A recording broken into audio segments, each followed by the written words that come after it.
John.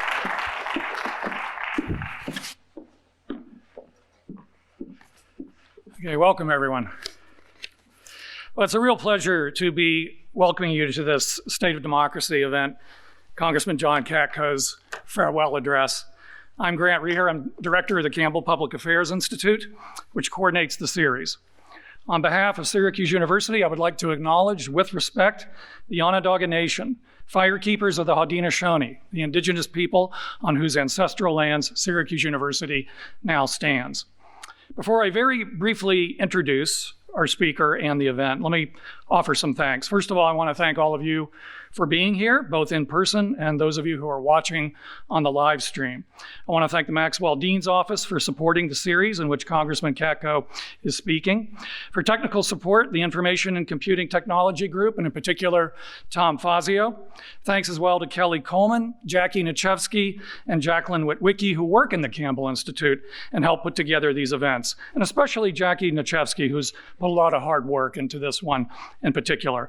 I also want to thank John Katko's office, and in particular, Dan Krantz, for their help in making this possible. Now, there are a few politically notable people in the audience, and I don't want to try to pick them out because I can't see very well with the light, and inevitably I will miss someone and then I'll get in trouble. But there are two I understand. I'm trying to see them here, but I understand they're here that I'd like to tell a brief story on, if I may. Our longest serving member of Congress in this district in modern history is here with us, Jim Walsh. Thanks, Jim, for being here. Where is he? There he is, Jim. Thanks. And also his son, our mayor, Ben Walsh, sitting right next to him. So. And the story I want to tell before I introduce the congressman, the mayor has heard this before, but the congressman has not. Is that I was at the Liz Cheney event a few weeks back, and I was sitting in the second row next to a woman whom I didn't know, but who was obviously a lot younger than me. And I saw Jim sitting in the audience in front of me over to the side. And I said to her, I said, "Look, Jim Walsh is here." And she said, "Who?" And I said, "Well, he's Ben Walsh's father." And then she said, oh, okay. So I guess, Jim, we're getting old. But back to the current member of Congress and the reason why we're all here tonight. When Congressman Katko announced that he was stepping away from Congress, I immediately decided to invite him to give a farewell address in our State of Democracy series. And we had done the same thing with former Mayor Stephanie Miner, and that was a great event. And the Campbell Conversations radio program, which I host, was, I think, and the congressman can correct me if I'm wrong, the congressman's first extended broadcast interview that he did when he was first running for Congress back in 2014, and we've done many since then. So it only seemed appropriate to have him here under this series. And I also thought that the congressman had some important things to say about his time in public service. So to my great delight and to our great honor, he accepted the invitation. He has represented the 24th District of New York since first being elected in 2014, when he defeated the incumbent Congressman Dan Maffei. Congressman Katko has regularly been rated by independent organizations as either one of the most bipartisan or the most bipartisan member of Congress, and also one of the most legislatively productive. He has risen through the ranks to achieve important leadership positions and has faced some tough re-election campaigns. He's also faced some tricky times from within his own party. And he said from the outset that he wouldn't make a career out of this and that he'd rather leave too soon rather than too late. And he has stuck to that promise, whether we like it or not. I think that through it all, he's demonstrated a personal dignity and a respect for the institutions and for democracy. So again, it's an honor for us that he's here with us this evening. So here's how we'll proceed. The congressman will offer some brief remarks, and then the two of us will engage in a conversation for a bit. And after that, we'll open it up to questions and comments from you. And there are two mics on either side here of the aisles, and if you could just line up when we get to that point and wait, and I'll recognize you and you can ask your question. And then after all that, there's a reception outside with food and drink where we can continue the conversation that we're going to start here this evening. So Congressman, thanks so much again for being here with us tonight on this occasion, and I'm delighted to turn the floor over to you. So thank you. Thank you. Thank you very much, Grant, and thank you everybody at Syracuse University.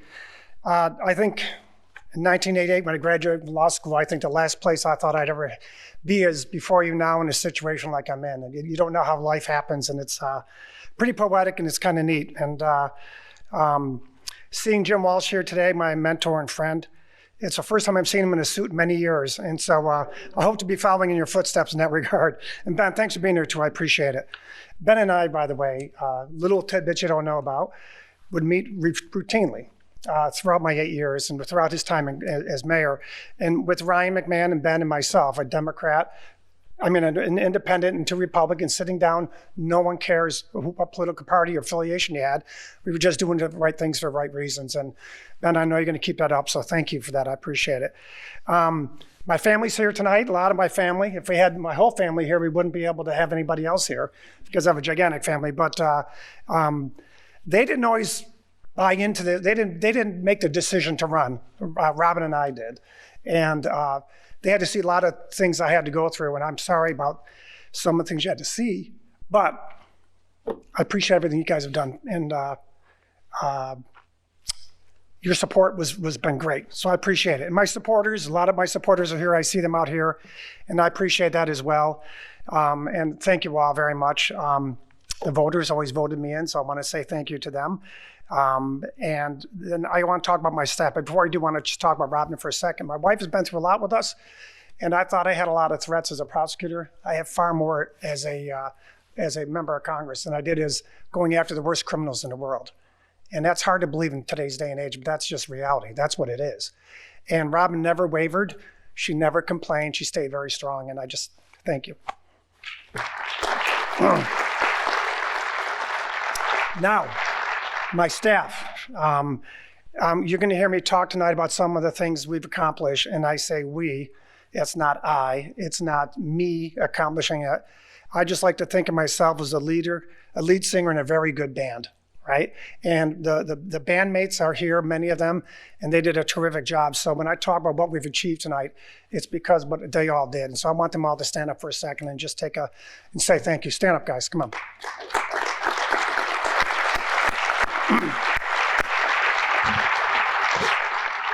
And if you're pissed at something I did, blame it on them. No, they've been great. And one in particular who's been with me since the very beginning, Erin O'Connor, Elliott, she has been with me since the very first time we started thinking about running. And we were talking about it today and looking back on it, and we don't know how the heck we pulled out that first victory, because right in the middle of it, Erin was a Syracuse law graduate. She had to take 8 weeks off to study for the bar. And I told her to unplug her phone and study for the bar for those 8 weeks. That's very important. And she took me serious. She didn't talk to me for 8 weeks. And right in the middle of the campaign, but we got it done. She passed the bar, and here we are. So Erin, thank you for everything from the bottom of my heart. I appreciate it.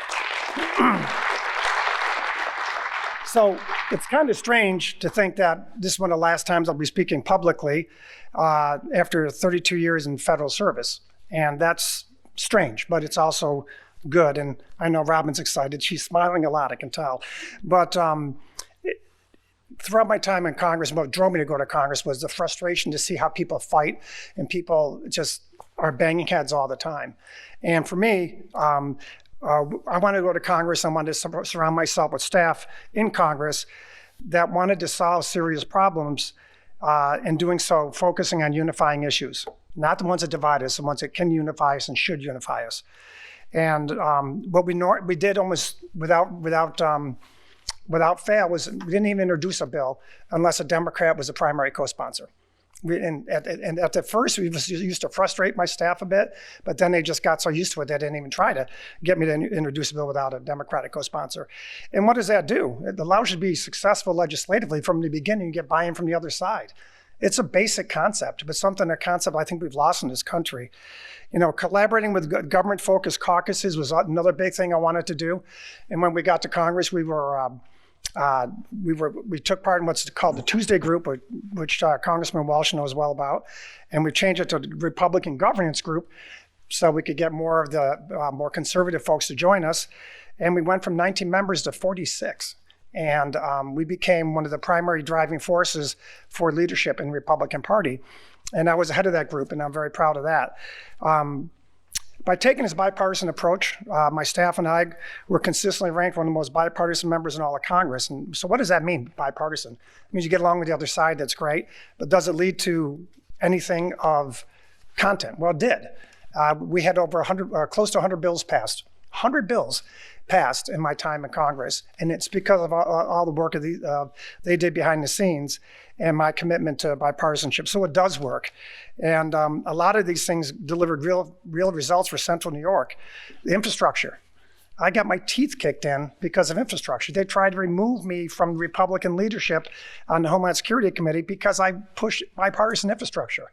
Ben will tell you what it's going to do for Syracuse, and so will everyone else that knows anything about it. It's badly needed, and we're delivered, and we're going to have roads, bridges, and water systems, and what have you. It's going to be great.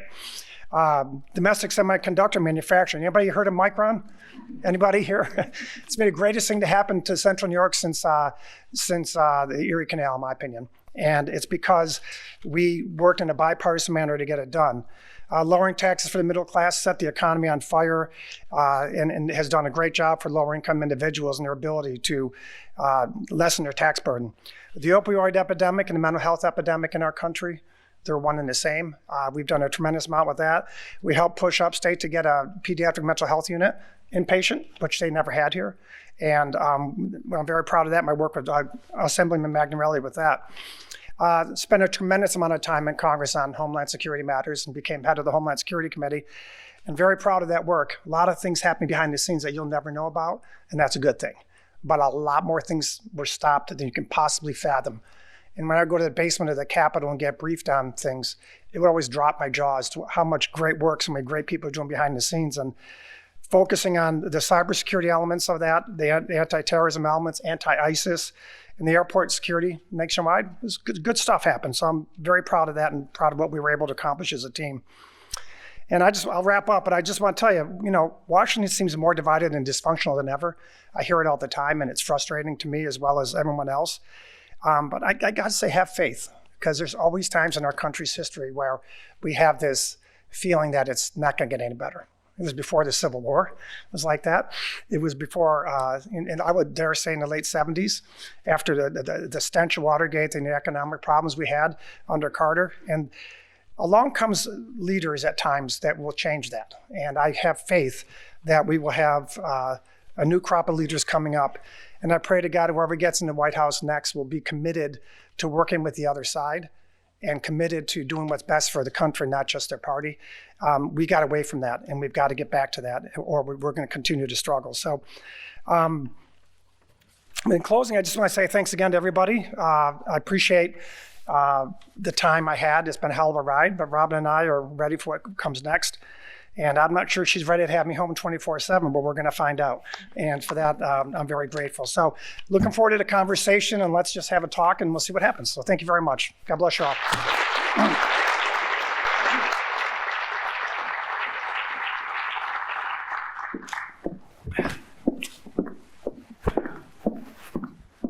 So before we start asking you questions, Congressman, let me just offer a note of personal thanks that follows up on one of the things that you mentioned when you were talking about the different things that your office has worked on. My spouse is a mental health provider, and I just wanted to say we appreciate the attention that you've paid to that issue and the time that you've been in. And so, people don't understand about mental health. I'll be real quick. Suicide's the number 2 cause of death for kids 14 to 24 years old, I believe. It's the number 10 cause of death for all Americans. And we don't treat it like the disease that it is for whatever reason. It doesn't get the research dollars, it doesn't get the commitment. And so I'll pound that drum until the day I take my last breath. But I'll tell you that I've challenged anyone out there to tell me you don't know somebody or you don't have a family member who has mental health issues of some sort, depression issues, what have you. We've got to keep talking about it. Yeah, thank you. So let me start with this. I think most of the people in this audience are pretty familiar with Congress and how it works, but what do you think is the most important thing about that institution and the way it works that people even in this audience might not fully appreciate or understand? I mean, it's built to have disagreement, and that's what people don't understand, I don't think. The founding fathers were brilliant. I mean, a lot of stuff can come out of the House, but the Senate, very difficult to get things past the House and the Senate, and that's by design, so you don't have too many radical changes at once. So what I don't think people understand modern times is that it's built on compromise. It's not built on all or nothing. And I like to always say that if you've ever been in a personal relationship, everybody here has, or have you ever had a business relationship, I want you to raise your hand if you got 100% out of that relationship or that deal, everything you wanted all the time, right? It doesn't happen. But we've come to expect that from Congress, and it's just not realistic. And I think people in Congress act accordingly to save their jobs half the time, and that's a problem.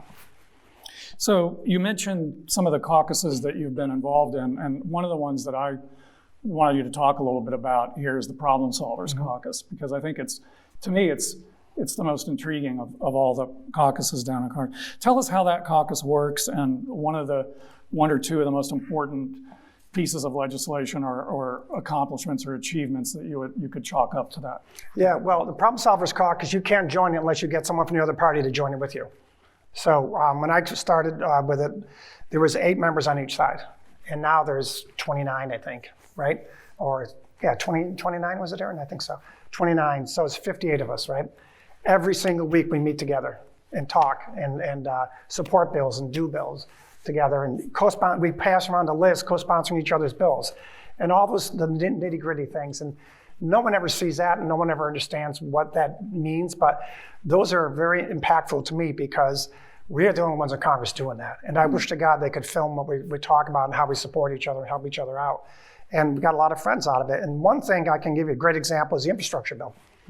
In 2017, they asked me and a congresswoman from Connecticut to chair an infrastructure subcommittee, come up with a blueprint type of thing. So I met with hundreds of people over several months, and our staffs worked night and day, and we came up with this great report with 6 or 7 different issue areas. And we submitted it. It was very well received, but didn't gain a lot of traction until last year. So last year they asked me and Connor Lamb from Pennsylvania to freshen it up. We freshened it up and got a lot more input from everybody, and then backed it as a group. And I went to Maryland State House, the governor's mansion in Maryland, which is several governors from both parties, senators from both parties, and members of Congress from both parties. And we presented it. And they liked it so much that the senators took it as their own and called it their own. So I know when the senators steal your work, it's good stuff. So that formed a genesis for the infrastructure package. Probably one of the most impactful pieces of legislation this side of the CHIPS Act that our country's seen in a long, long time. So I'm very, very proud of that, and proud of what the Problem Solvers Caucus did to make that happen. Is the infrastructure bill, if you had to pick one piece of legislation that you're most proud of, would that be the one you would pick, or would it be your work toward the CHIPS Act? Which one? I'd have to say probably from start to finish, I had more fingerprints on the infrastructure than anything. So yeah, but that's not to say the other stuff wasn't important either. So one of the stocks in trade for any member of Congress, and really any legislator, is bringing funding or initiatives back to the district. And obviously you did a lot of that. Can you just give us some of the greatest hits that you had there? Oh, one, I'll give you an example, like the water issues. Ben knows this. Skinny Hills Lake had an algae bloom outbreak out of nowhere, and Wasco Lake in Auburn had a very serious problem with it. And fighting for federal funding and plussing up the state revolving funds that we give to the states to make sure there's enough money to come back to help them with their systems was a great example of the things we're able to do. And obviously the infrastructure is going to bring back a ton of money to Central New York, and the CHIPS Act is going to bring $100 billion back. So that's pretty good. Yeah. So you talked a lot about partisanship in your opening remarks, and I had some questions about that. Obviously, most of your colleagues in Congress have traveled a more partisan path than you. You've been ranked, the most bipartisan or one of the most bipartisan. Why do you think you were able to make that work? Is it this district that makes it possible? Is Is it someone like you that makes it possible, or let's say your office in general? What's the key there? A combination of all those things, but for me personally, you got to be committed to it. Mm-hmm. And I'll give you a good example. It's something that's one of the darkest times I've had in politics in a career was probably January 6th. And in the days leading up to January 6th, I had dozens of my colleagues from the Republican Party come up to me and look around, make sure no one else could hear them, and say, I want to vote to certify the election too, but I don't want to have a primary, or I don't want to get, I don't want to have problems back home. Mm-hmm. And that was very disturbing to me because they're in it for the wrong reasons, right? And worst that's going to happen if I vote the way my constituents don't want me and they're pissed off is they get someone else. The sun will still come up tomorrow, the world will still turn, and everything's going to be fine, right? But these people get down there, and I think Jim will agree with me, Congressman Walsh, that they get so mired in what they have in Washington that they can't fathom not being there, so therefore they compromise everything to stay there. And that's disturbing. And if you don't have that mindset, you have a mindset like me, like I don't give a crap, I'm going to do what I think is right, and you just stick with it, then you're fine. I would think, though, if you could talk a little bit about this, given what I sense as a collective hunger in the nation, and certainly in a district like this, for more people like yourself who think about the job, whether they're Democrats or Republicans, think about the job in that way. I think there's a real desire for that. So I just would think that there would be, even for those who are being driven by ambition, there's a lane there. Wouldn't you think? There is, but if you look at what's happened with redistricting, there's not a lot of bipartisan seats anymore. There's not a lot of swing seats. We have the lowest number of swing seats in I think in modern history now because of redistricting on both sides. Mm-hmm. And so that's caused a real problem. But even those that aren't in easy seats sometimes take the path where they think if they please leadership, they can move ahead. Well, I was a pain in the ass to leadership at times because not because I was nasty with them, but I would vote against what they wanted to do. But I never went out and said bad things about them or anybody else. Mm-hmm. And I did what I thought was right. And I was still head of a committee. I was still the senior advisor to McCarthy and Scalise. I was a vice chair of the NRCC. And I ran probably one of the more influential groups within Congress. So to me, you can have your cake and eat it too. You just got to have the guts to do it, in my opinion. Hmm. Well, you say all those things, I have to say.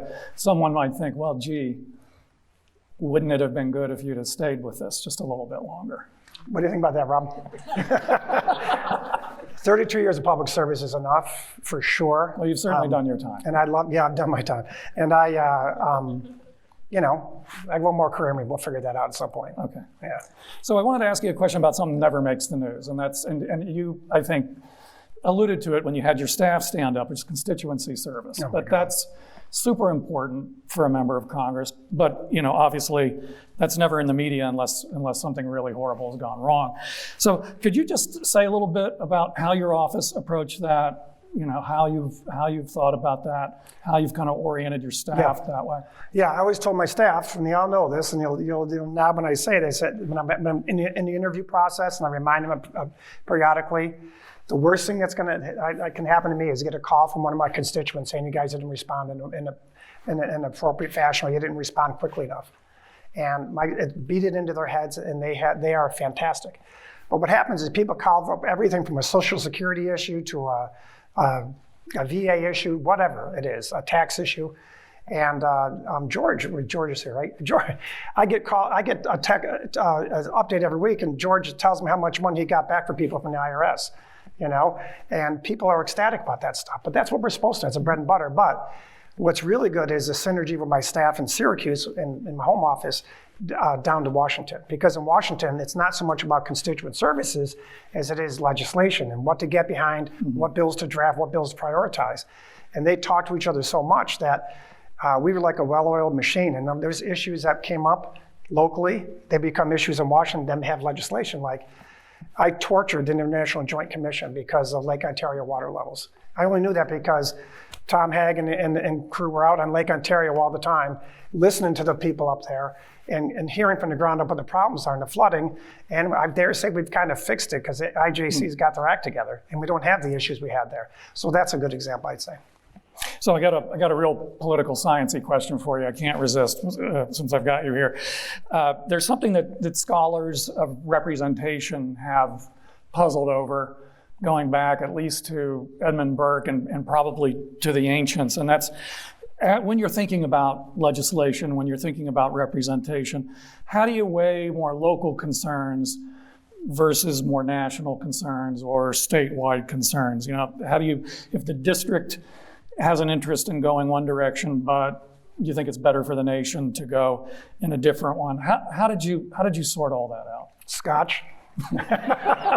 No, I think it's. We'll come back to that. No, you gotta.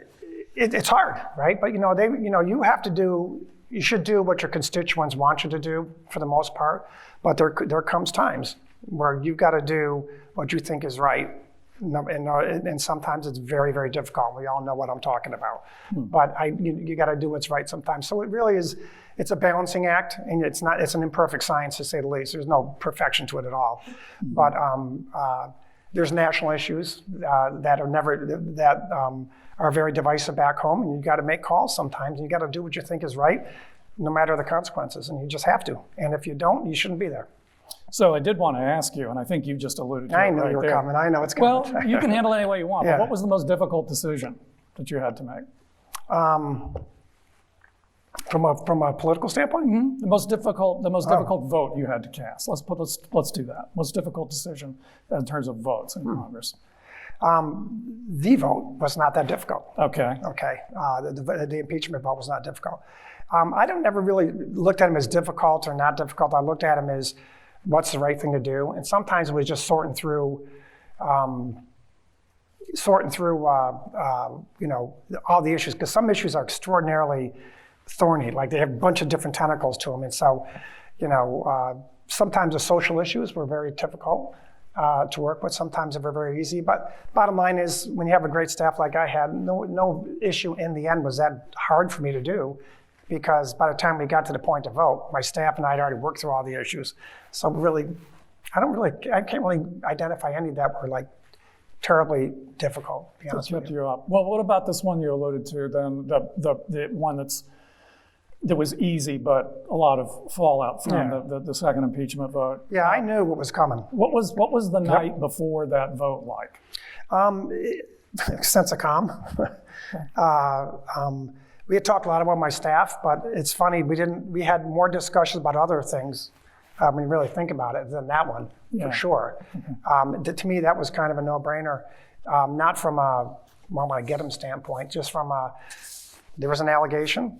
The allegation was the articles of impeachment. There's facts that I was privy to that a lot of Americans weren't, and I voted accordingly. I attacked that bill and the decision-making process in that bill just like any other bill. So the night before was a sense of calm, but also kind of a sense of foreboding, because I knew what was going to happen from a safety standpoint myself, and unfortunately for my family. So that was difficult in that regard, but I also knew it was the right thing to do.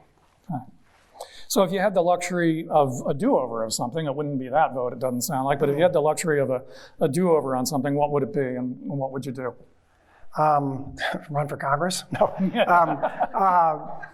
I think, I don't know. I'm pretty much at peace with what we've done and what we accomplished. I can't say it enough how good my staff was. So I don't think we made a lot of big mistakes. I don't think we made any big mistakes, to be honest with you. And it's not on me, it's on them, because they were that good. They were really good. And what about the way you thought about the job? Anything there, if you could sort of, take the person that you are now, what you know after 8 years, go back to the first term, what would the John Katko of today say to the freshman John Katko? Yeah, don't be afraid of leadership. They test you early, and if you buckle, they've got you, and they will always have you, right, Jim? And they'll always get you to vote the way they want. And if you stand up and tell them, I'm doing this, and I'm not doing this for the wrong reasons, I'm doing it for the right reasons for my constituents. And the one thing you don't do, and I never did, was go out and talk about it too much in the media, and especially talk about when I broke with the party. I tried to avoid you guys as much as possible after those votes. But it's a way to do it. You don't have to crap all over your colleagues either. You just listen. This is what I did, and this is why I did it. So. So let's make you a congressional reformer for a minute. You've got a realistic magic wand. I mean, you can't rewrite the whole thing, but if you've got the ability to make some pretty significant changes in Congress, what would you do to make it work better? Term limits, hands down. Hands down. I firmly believe in term limits. And mine's self-imposed, and I said I wasn't going to be here more than 12 years, and I just slowed it down a bit to 8. But I'm moving around because I got a new knee. I get some cranky, so sorry. Okay. Term limits for sure. I think if you had term limits, I think some people who voted to save their seats for electoral college, for example, may have done the right thing because, why not? Because they're, maybe they're term limited out, or maybe they're only one term away from being term limited, and maybe they would have thought a little bit more courage. So I do think term limits are very, very important. So I tend to see that issue differently than you. Let me push back a little bit on that one. One of the concerns for it, and maybe this is more at the state level than the congressional level, but there seems to be kind of a conundrum for term limits. Either you set the number of terms so high that it really doesn't bite very many people, so you're really not changing the institution very much. I mean, I don't know, where would you set those limits? 12 years? Mm-hmm. 12 years? I would do 12 years and 2 terms in the Senate. Okay, so that's going to maybe have more impact on the Senate, I would think, but the concern would be, particularly let's take the Senate, the concern would be if you enforce that, there's going to be a void of sorts of institutional memory and knowledge and legislative knowledge, and that's going to get filled by other people if it's not filled by the members, and one place it's going to be filled by is lobbyists. And so I'm just thinking like the state of California, they've had a disastrous experience with term limits there, again, state level, but. Yeah, but I look at it this way, it's like, look, I went there, I'd never been in politics before, I did all right? So I feel there's a lot of people out there like me who could do a credible job if they got the opportunity. And I think, like I said, when you start voting to save your job, it's time to get the hell out, and they don't. And that's a problem. What about term limits for leadership? Because that gets bandied about often. We do have it on the Republican side. You can only serve 6 years as head of a committee. Okay. And the Democrats don't have that. So you rotate off committees, and it's great on the Republican side. And it's been very, very good. I think you would agree, Jim, with that? Yeah. So. Yeah, I think some more turnover at the top would probably be good. So, well, what about we as citizens? What can we as citizens do to make the problem that you talked about at the beginning better? Listen, you're not always right with your political views. And I would tell everybody, including my siblings sometimes, they're at different ends on the spectrum. There's an opposing point of view. There always is, right? And the last major politician to truly understand that was Tip O'Neill and Ronald Reagan, I think. Ronald Reagan wanted to do X, Y, and Z, but he got X and Y done because he worked with Tip O'Neill, who didn't want anything, but he took some, and they compromised. And unless and until we get back to that, we're going to have a problem. And people have got to stop thinking that they're 100% right. I've lost friends that I've known for a long time when I went to Congress. That's insane. That shouldn't be. Just because I have a different political view. I mean, I'm not Charles Manson. I didn't want to kill people. I just had a different political view. Who cares, right? People like different bands. People like different restaurants. Get different political views. It's okay. And people in this country have got to get back to understanding that that's okay. And it's not acceptable to have a scorched earth view of politics. If you're Republican, you shouldn't be hated by a Democrat just simply because you're Republican, and vice versa. Yeah, I've been struck by just how sure people seem now, as opposed to maybe 20 years ago. Yeah. The other thing I wanted to ask about in this regard, just following up on what you said, is in addition to that, I sense too that there's kind of a feeling now where among those who are the most partisan, the most strident, that you have to be with them on everything. You're mentioning Tip O'Neill and Ronald Reagan. I mean, it's like if you're with them on 8 out of 10, that should be pretty good. That's 80%, but it's the 2 out of 10 that gets the focus. You've had the same experience. Oh my God, yes. Yeah, there's a local leader of one of the parties that I have to deal with who was quoted as saying, I'd rather have a Democrat win than have Katko win again because of this vote. Does that make sense to you? It does make sense to me. And that's the type of polarization we've got to get away from. We have to. So on that happy note, what are you going to miss most about Congress?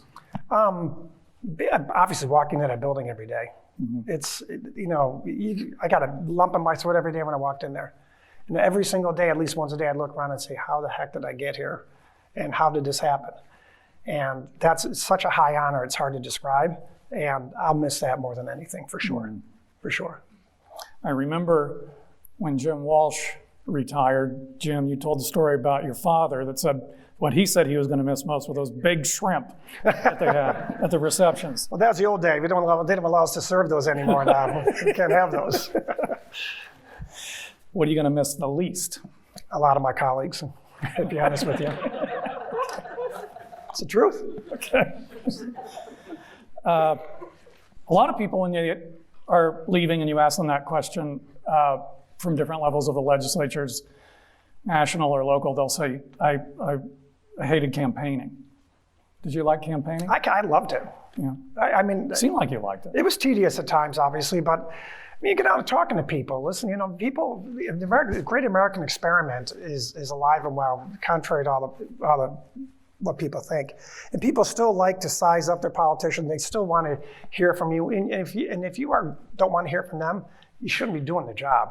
Is it tedious? Oh yeah, but is going to 24 parades in 1 year, is that fun? Not always. One parade in Wayne County, one parade you go this way on the same street, and then the other parade goes that way down the same street, like a month apart. Like, why even do parades? But those got tedious at times. But the bottom line is, campaigning is how you learn to hear from people what the issues are. And if you don't listen to them, then you're in it for the wrong reason. And so do you have, finally, we're going to have a little bit of fun at the end, but before we get there, do you have any advice that you would give to your successor? Yeah.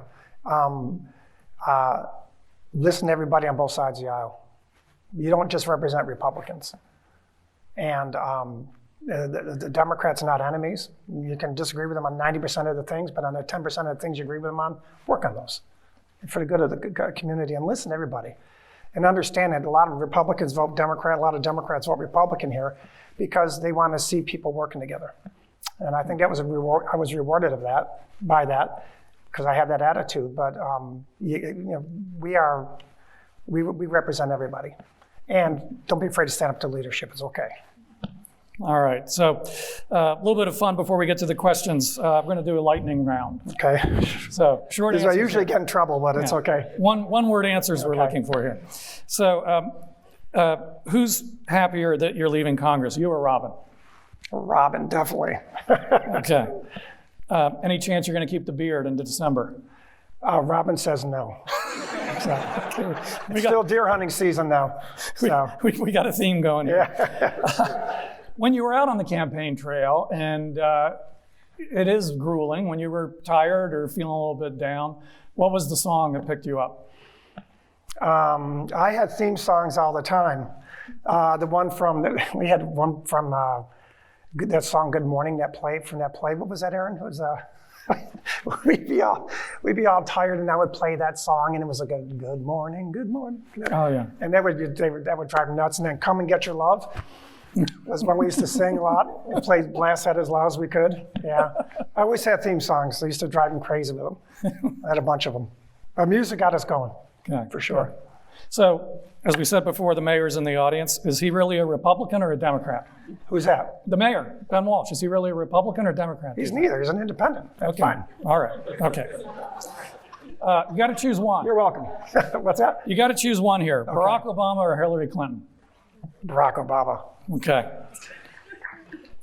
You can clap to that one. Go ahead. Ted Cruz or Ron DeSantis? Ron DeSantis. Ron DeSantis or John Kasich? I have to say about a tie there. They're very different, but I like them both. Okay, we're getting to the end. Soccer or football? Football. Cats or dogs? Dogs. Okay, I think we got who you are. All right, so we're going to move to questions now. So I'm sure there's lots of them out there. Come on down, 2 microphones here, and just come and voice your question or comment. You can't be that bashful. Come on. Here we go. Someone's going to get us started. Great.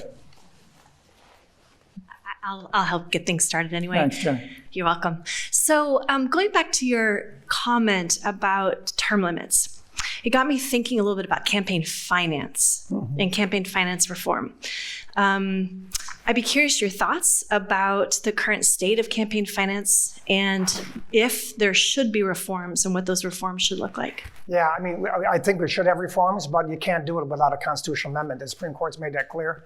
So I think we should have that discussion. And there is too much of an emphasis on fundraising and less an emphasis on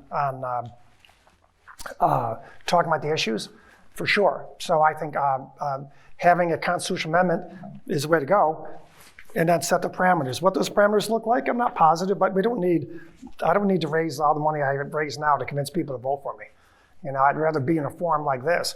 And I think, I mean, I don't know about you guys, but last month before an election, I turned the TV off. I don't even watch it because it's so bad. And so to me, absolutely constitutional amendment that allows states and the federal government to craft what they think is doable campaign finance.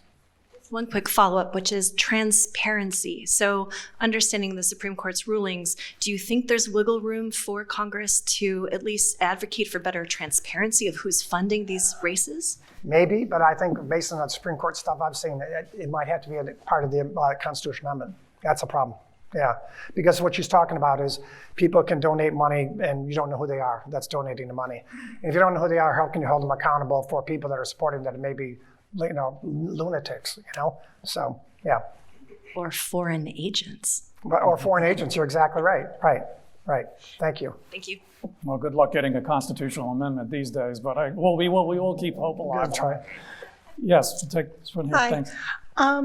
We know that the Republicans are taking over the House, and there's a lot of discussion about who the next Speaker of the House would be.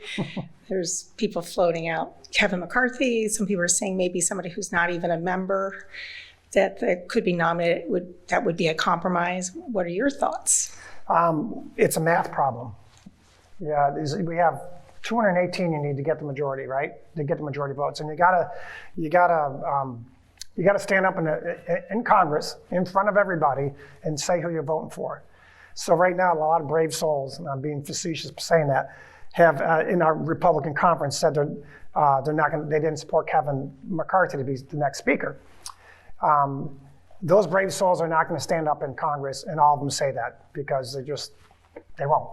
But there is 4 or 5 that may not, and if they don't, he may be blocked. And if he blocks, it's going to be chaos.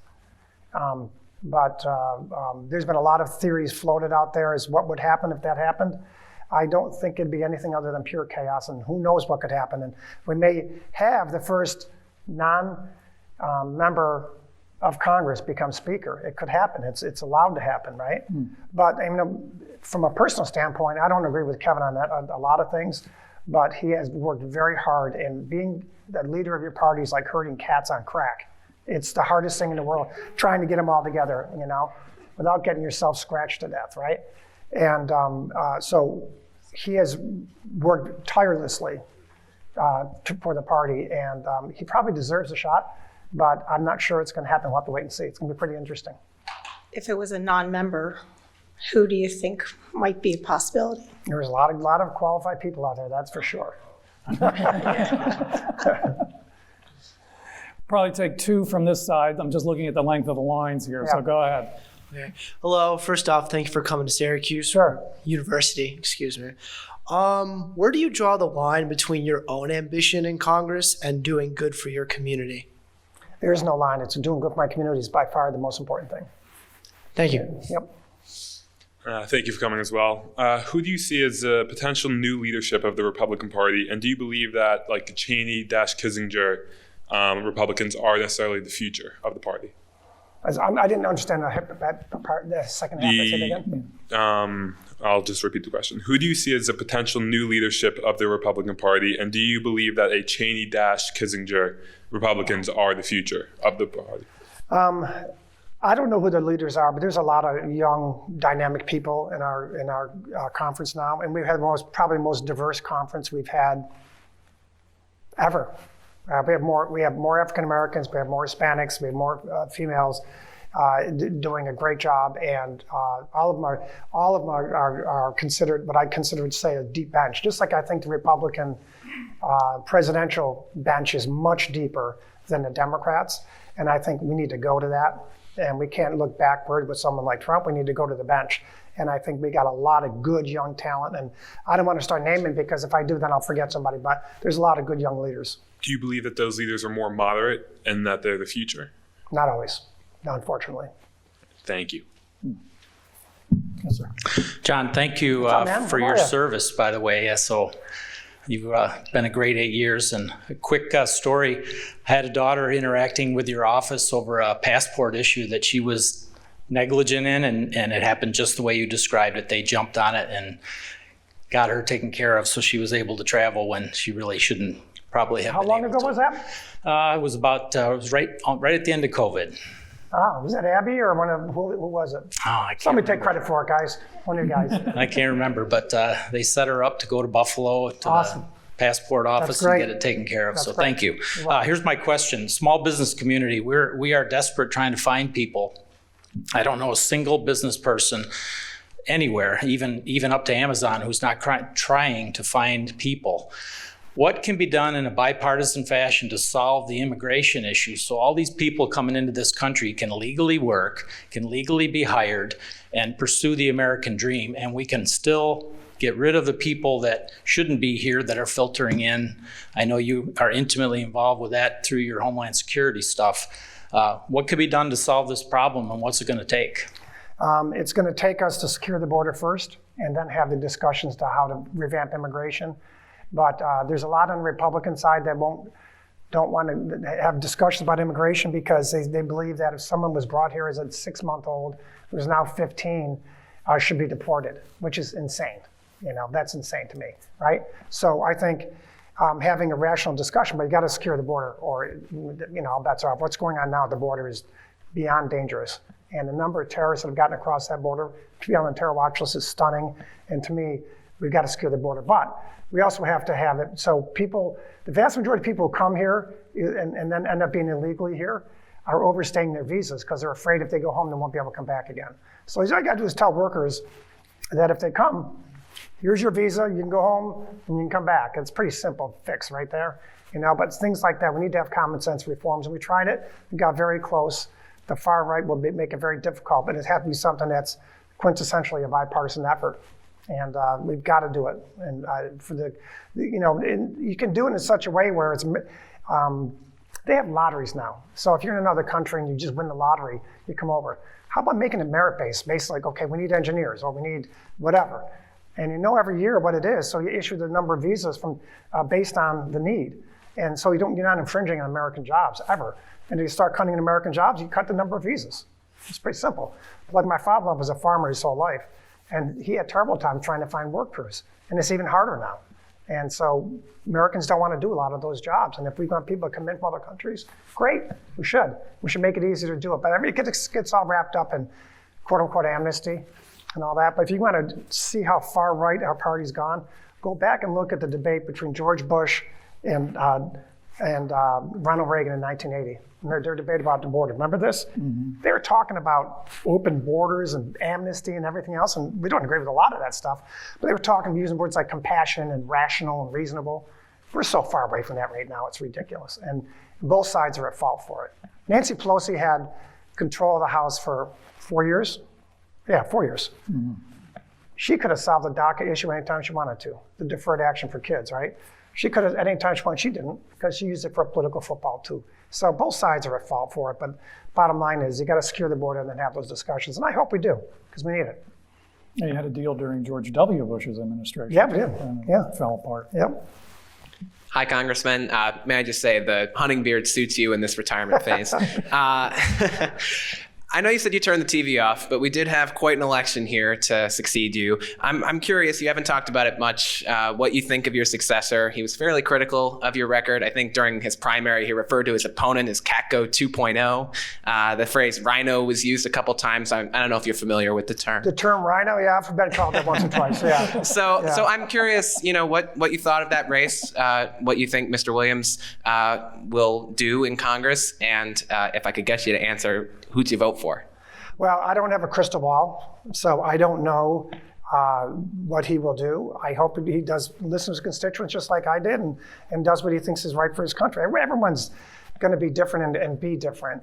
And I don't dare predict what he's going to do, but he'll be judged just like I was at the end of his term. And I wish him well.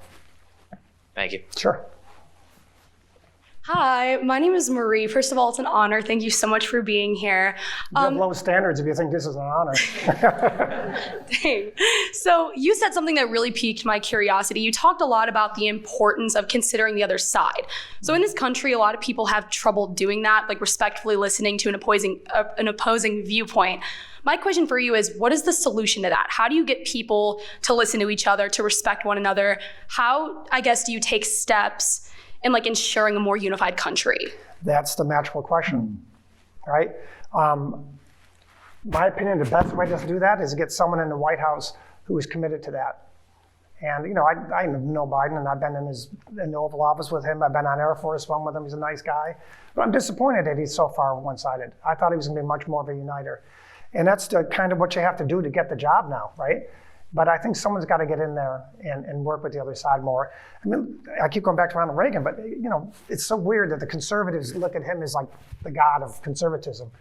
He's far more moderate than I am. He's still left of me by today's standards, right?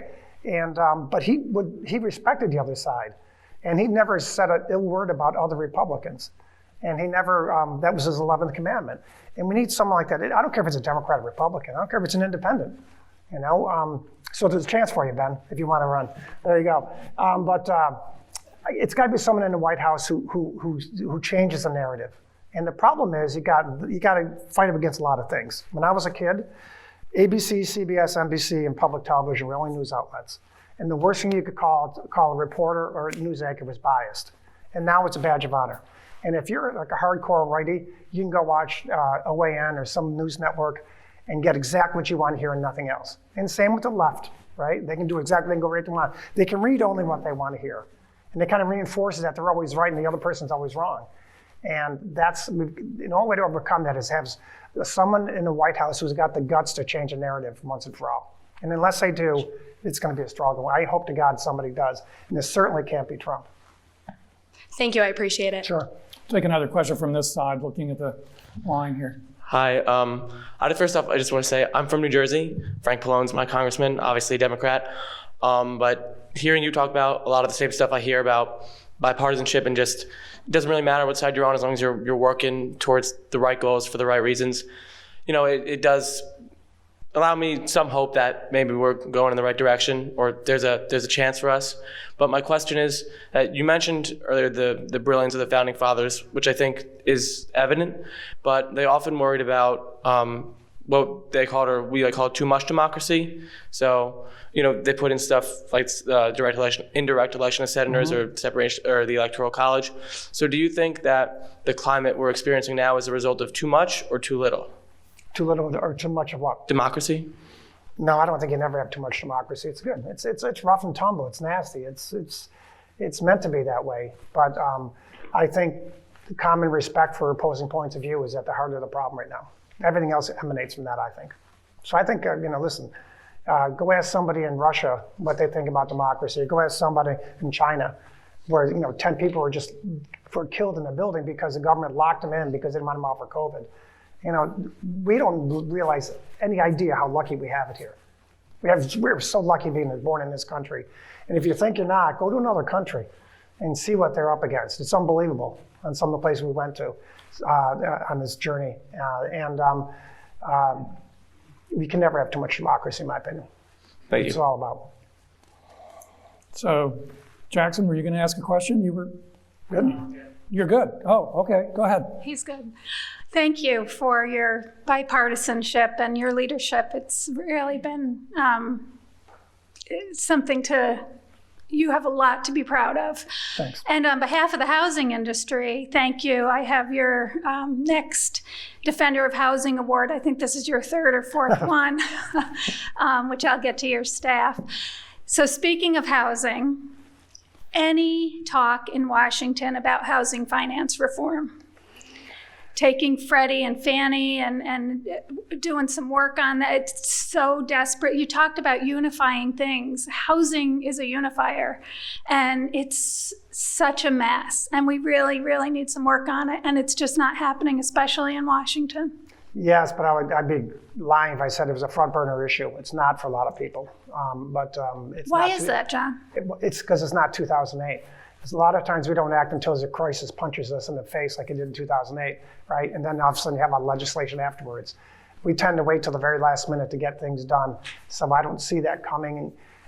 Major reforms, unless you get some rational people running some of these committees, and there's always hope. And that's where, lobbying is not a dirty word, by the way. That's how we learn about the issues, and that's part of what you need to do is to make your noise down there, as you guys do pretty effectively. Oh, thank you. All right, thank you. Sure. Go ahead. Difficult issue internationally. Where in the world are we going with Ukraine? What's your opinion? Well, I just like in the gang cases, the prosecuting I did, if the bad guys aren't afraid of you, you're in big trouble. Because they will run all over you and they will ignore you and they will think they can beat you. And one of the great disappointments for this administration is their lack of a strong foreign policy. And I think they were afraid of Trump because they didn't know what he was going to do. They were afraid of Reagan because they knew what he would do. And they were afraid of Obama because they knew he was smart enough to know what he had to do. And with Biden, what he did with Afghanistan and how we left Afghanistan just oozed of weakness. And that was a problem. And then you have a guy like Putin sitting there going, I want to go into Ukraine because I'm getting older and I may be not in the best of health, and I want to reunite the republic. That's my destiny, right? And so what's he do? He looks at Ukraine and says, if I go into Ukraine, what are they going to do? We're not going to do anything. And the only thing you heard from this administration before he went into Ukraine was what they weren't going to do. We're not going to send ground troops. We won't do this. Don't worry, but we don't want you to go. That's not a strong foreign policy. And then you got a nut job in North Korea, right? So we have to, whether we like it or not, we're the leaders of the free world. And whether we like it or not, we have to project strength. And if you project strength, you have peace. When you don't project strength, you don't have peace, in my opinion. And that's why we spend so much money on the military, hoping to God we never have to fire a shot. And I think that's what we need to do more of, is to have a strong military and a strong foreign policy. And never, ever, ever try to get into war. And with respect to Ukraine, by sending money to Ukraine, and we are letting them fight for themselves, and they're doing a pretty darn good job. And a lot of the money we're sending them right now, by the way, is really, we're sending money to our military. We are giving them our weapons, and they're replacing those weapons with better, newer weapons for our military. So a lot of the money's not going over, and we're not just giving them a check saying, here you go. But I would much rather do that than have our sons and daughters over there in World War III, because we didn't help Ukraine help themselves. So that's how I look at it. But don't you think we really have projected strength? I mean, we've devastated the Russian army. No, we didn't project strength. If we projected strength, Putin wouldn't have gone in. But we are projecting strength now because we're unified out of necessity. And it shouldn't have come to that. But for example, NATO, the paradox is NATO is stronger now than it ever has been since its inception, only because they all realize how real a threat this Russia is right now to all of Europe. And the nuclear threat is real too. So that's how I see it. You may feel differently, and I respect that too. Great, thank you. Sure. Hi, Congressman. My name is Kennedy Peterson. I'm currently a sophomore here at Syracuse, double majoring in policy studies and health humanities, and getting a minor in political science on the pre-law track. I wanted to ask a sort of advice question. Personally, as someone who's really interested in politics and absolutely loves hearing other people's stories and getting perspectives that I may have not experienced myself, I was wondering, do you have any advice for someone like me who wants to see strategic change in politics as well as in Congress now, as a 19-year-old, and feels like possibly running for Congress one day could be a possibility, but is so scared of what that outlook could be, or what would that look like long term, to sort of just keep going now and stay involved? Two things, several things. First of all, don't be outworked ever, in school or afterwards. Don't be outworked. Don't be outworked if you run for office. No matter how tired you get, don't get outworked. right? And chance I'll be right. And don't be afraid. I mean, what's the worst that's going to happen? You lose, right? This, you're still alive. You still have your family, you still have your friends, you still have your loved ones. Who cares? We're not, it's not life or death. It's a very important job. It's a high honor, and treat it as such. But it's not the end of the world. And don't be afraid of losing. Be hopeful that you can do the best you can, and don't get outworked. Just don't get outworked. Thank you so much. Sure. Hi, thank you so much for being here and for all your service. So my question has to do with COVID's effect, I guess, on the distrust in government.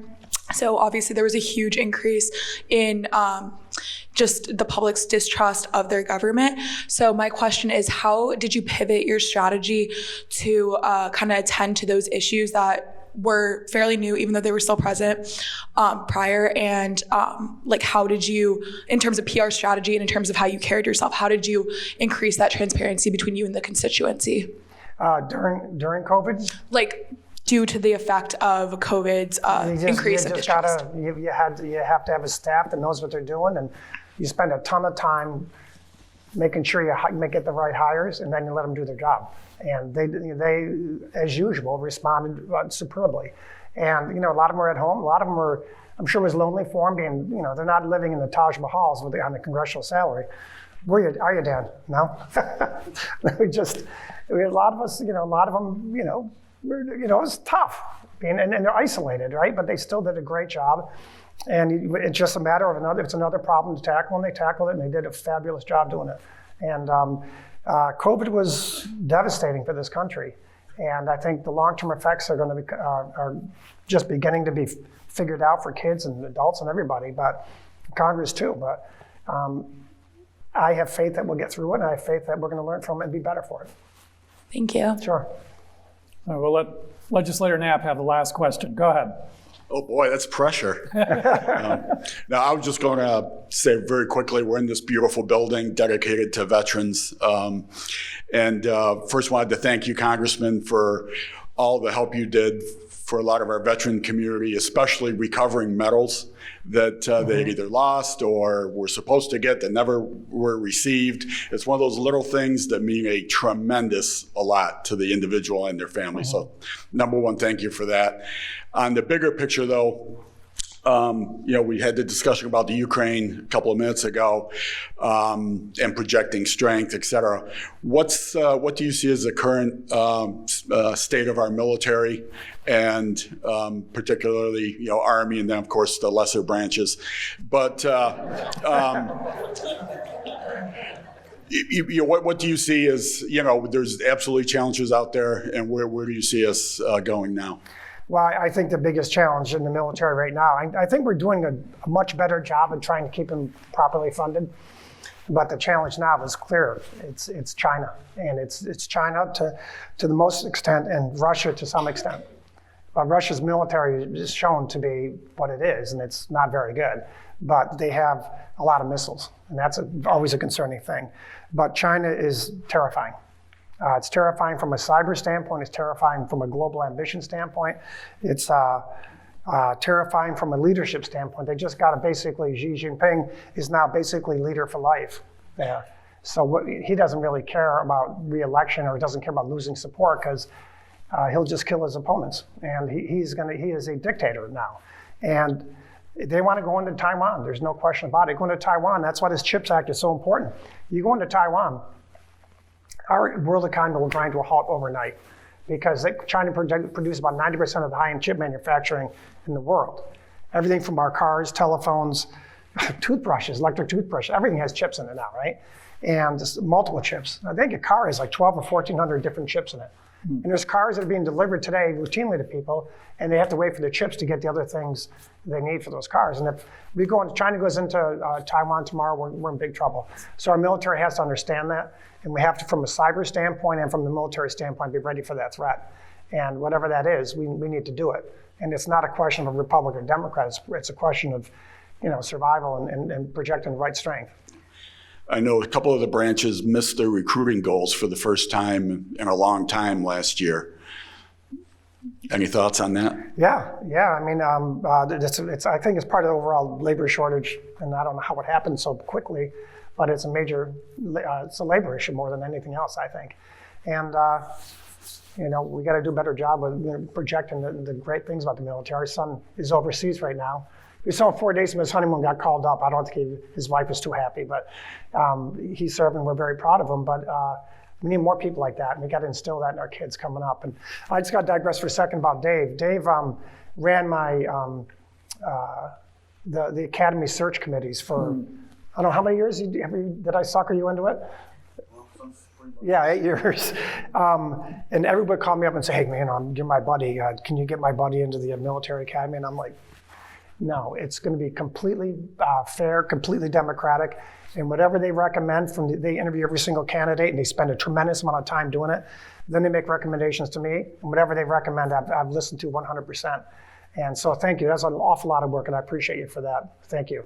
And there's no greater thing than to call somebody and tell them they're getting a scholarship that's worth hundreds of thousands of dollars to a military academy. It's pretty cool. It's a very precious appointment. Well, before I close this out, let me just say 3 quick things in conclusion. First, I was very, very delighted to see so many the students who came ask questions of you, and you got some you got some great questions from them. So that warmed my heart.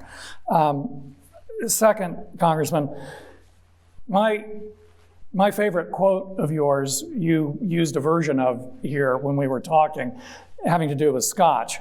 But I remember that when you've faced some trying political situations, or you've been dealing with some difficult political figures and you've been asked about them, you often say, that's why God created Scotch. Scotch, exactly right. So I just wanted to let you know that at dinner, and let me just say for the record, I bought this privately with my own money. There's no problem with this.